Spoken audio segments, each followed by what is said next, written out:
Hi guys, and thanks for sticking with me through all the parts of this video series. So there's 4 parts, and no prizes I'm afraid, but I do appreciate each and every one of you that have sat through and made it through over 40 minutes of video footage really. So yeah, and I had an absolute blast working on this, and in this last part we're going to be finishing off one of the bases.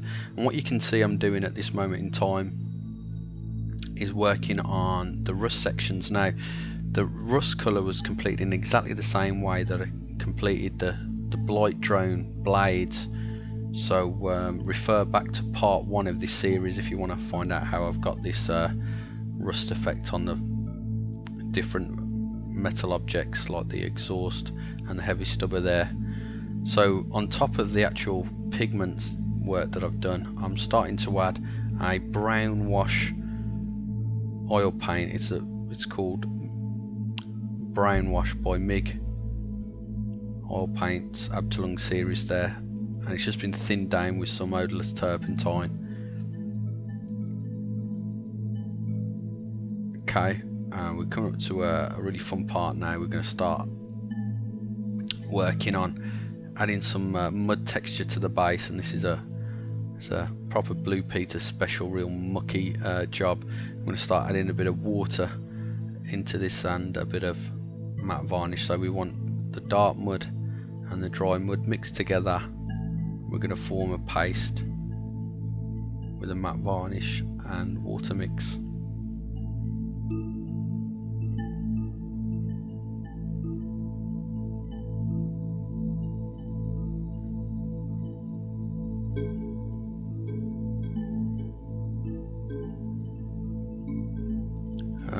I mean, the most crucial thing really is to I'm sure I've probably said this a lot in this video series, but to use a very old brush when doing this sort of thing.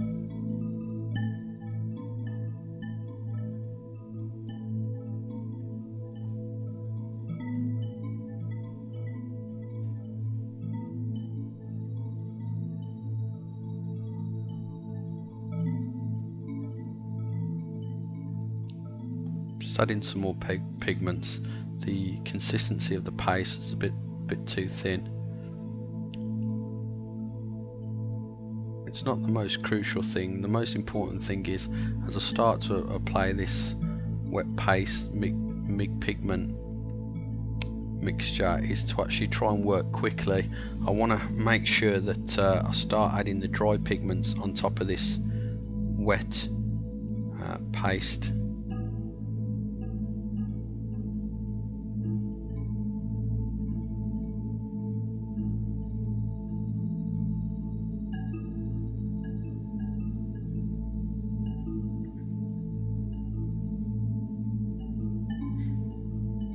I'm watching this, and that pigment paste has reminded me of the chocolate river in Charlie and the Chocolate Factory.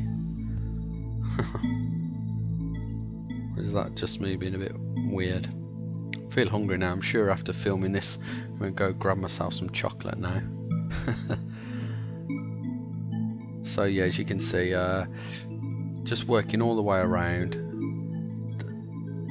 Very simple. The most important thing is, especially because this is pigment, whenever I get some of that mixture on the side of the base, I make sure I wipe it off quickly, because if I allow that to dry, when I come back into painting the side of the base, when it's all painted up and I paint it black, I'll see like texture and brush marks on the side of the miniature there, which I definitely don't want. So you got to be mindful that when you're working on the top of the base, you don't get anything on the sides, and if you do, you quickly remove it.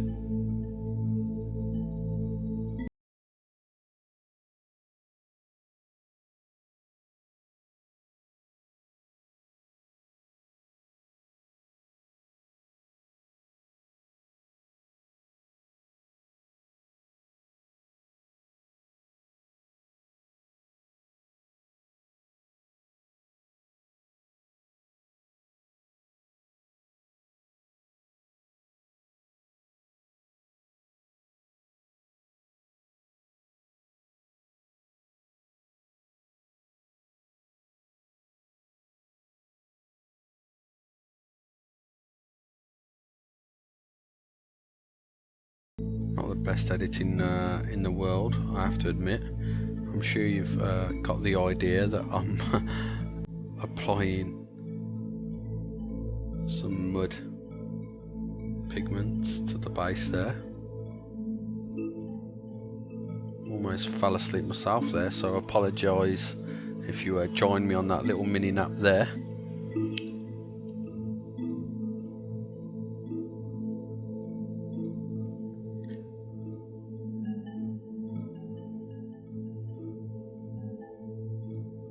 Okay, we're starting to get to another fun part now. So I'm starting to add the dry pigments onto the base.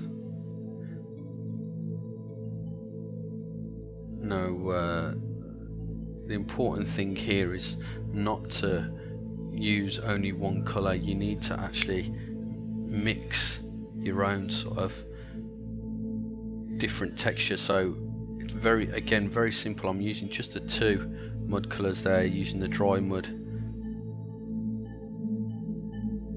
and the dark mud texture there,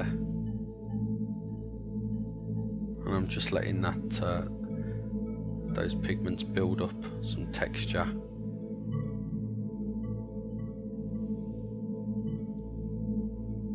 And as you can see, those pigments are not the most friendly things to your brushes.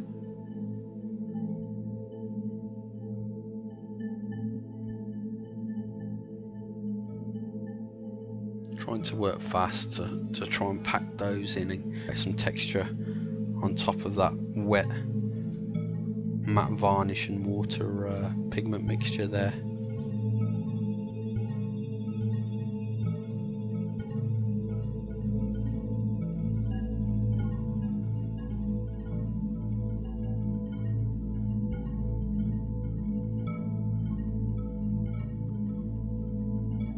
I'm not too worried if there's any loose pigments towards the top, as they can get blended back in, and also the varnish mixture is going to seal all that down as well as soon as I've finished applying the pigments there.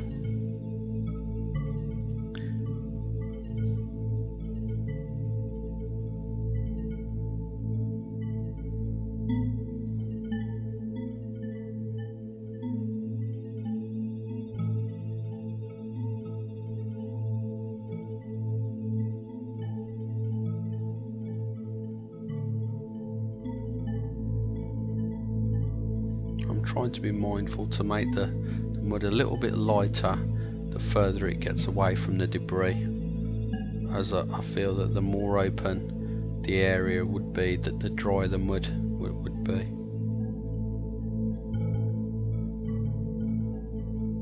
Okay, now this is a very important part. We need to seal those pigments in, because you know, any type of handling with that type of amount of pigments on them is gonna lead to, you know, best case scenario, pigments all over your hands, worst case scenario, all in your army case and all over your clothes. So we need to seal those in. So what I'm creating here is a satin varnish mix, and the most important thing I think is to start with a really thin coat of the satin varnish, if that's what you choose to do, and build it up in layers.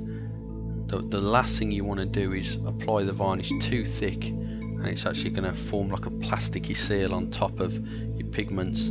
You want the pigments to actually soak up the actual varnish itself, and it'll lend itself to like a really natural looking muddy texture at the end. So I'm not actually painting the varnish on, I'm just touching the surface and letting the capillary action of the brush work in conjunction with those pigments. They're actually sucking up that varnish like a sponge.